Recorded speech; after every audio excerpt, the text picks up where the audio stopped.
The National Weather Service in Bismarck has issued a severe thunderstorm warning for southeastern Sioux County in south-central North Dakota, southeastern Emmons County in south-central North Dakota, until 8:15 p.m. Central Daylight Time.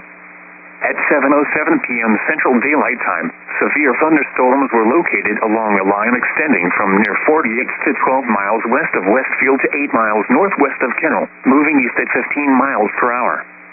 Expected hazards include 60 miles per hour wind gusts and quarter-size hail. This is a radar-indicated threat. The following impacts are expected. Hail damage to vehicles is expected. Expect wind damage to roofs, siding, and trees. Locations impacted include Strasburg, Fort Yates, Westfield, and Cattail Recreation Area. For your protection, move to an interior room on the lowest floor of a building. Torrential rainfall is occurring with these storms and may lead to flash flooding. Do not drive your vehicle through flooded roadways.